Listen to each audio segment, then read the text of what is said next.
The Nazis and the Arabs of Palestine. I think it makes a good title. The Nazis are always interesting, and the connection between them and the Arabs of Palestine is a topic you don't hear much about, despite its great importance. The evidence for this connection and the impact it had is very convincing. The leader of the Arabs of Palestine, Hajj Amin Al-Hussein, lived in Berlin from November 1941 until the end of the war in 1945.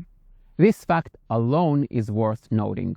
He was even given, and I know this sounds crazy, it actually is crazy, the status of honorary Aryan.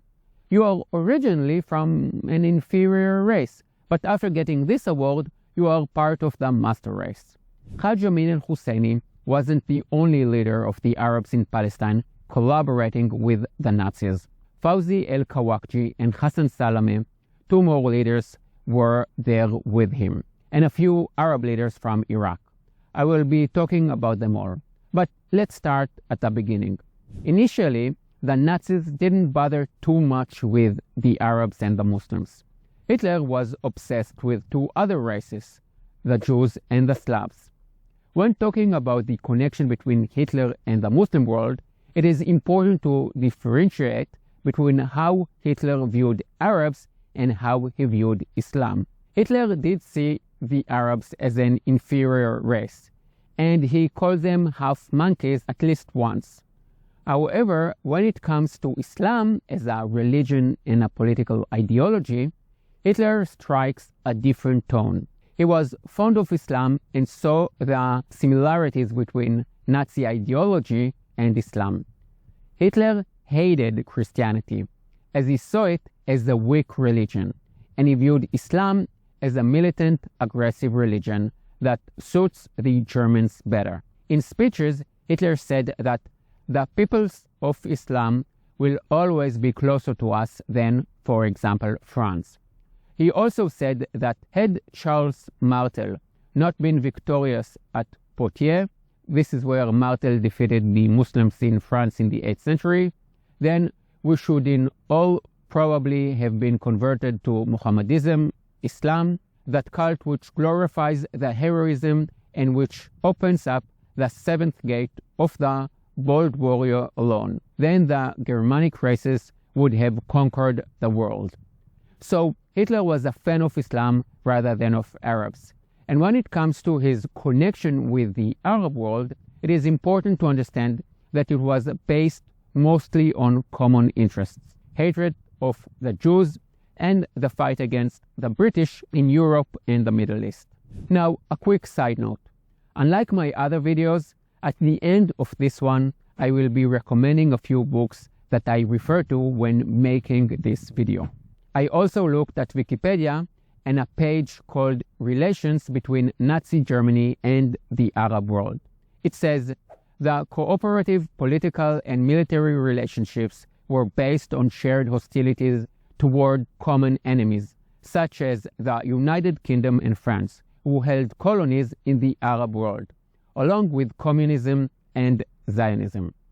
Really? Shared hostilities toward common enemies such as the UK, France, communism and Zionism? So when Hitler met with Arab leaders, did he say, what do we have in common? We hate the British, the French, and who else? The Zionists. No, no, no. When Hitler met with Arab leaders, and we will soon be talking about them, the main aspect that united them was their hatred of the Jews. Not the Zionists, the Jews. Not only the Jews in the land of Israel, but all Jews all over the world. I don't want you to just take my word for it. Prove me wrong. Go and find a book and give me one single quote that shows Hitler and the Arab leaders saying something against the Zionists. It was always about their hatred of the Jews.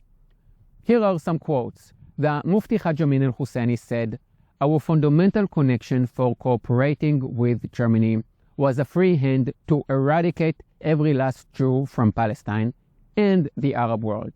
I asked Hitler for an explicit undertaking to allow us to solve the Jewish problem in a manner befitting our national and racial aspiration, and according to the scientific method innovated by Germany in the hands of its Jews? The answer I got was, the Jews are yours.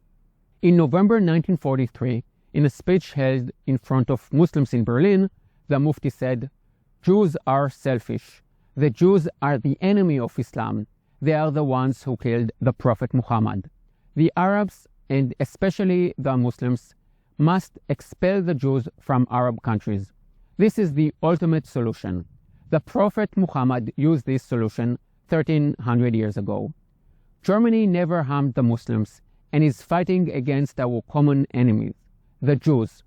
The most important thing is that they have found the final solution to the Jewish problem." So, no, the writers of Wikipedia are trying to rewrite history. It is not their sheer hatred of Zionism. It is their sheer hatred of the Jews that connects Hitler and the Arab world. Another connecting factor was the British and the French, who controlled large part of the Middle East. And the Nazis knew how to use this to their advantage. Germany had almost no colonies, not because it was against the idea of them, but because of German history.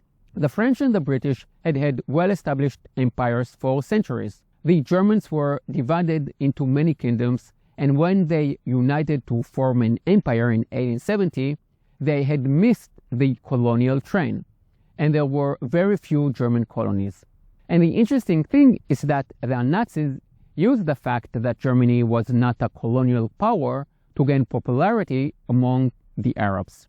It worked well in Iraq and in some degree in Egypt and Syria. Their problem was that their allies, the Italians and Vichy France, did have colonies. So Germany couldn't just go to the Arabs and say, "We are here to free you from bad European colonialism."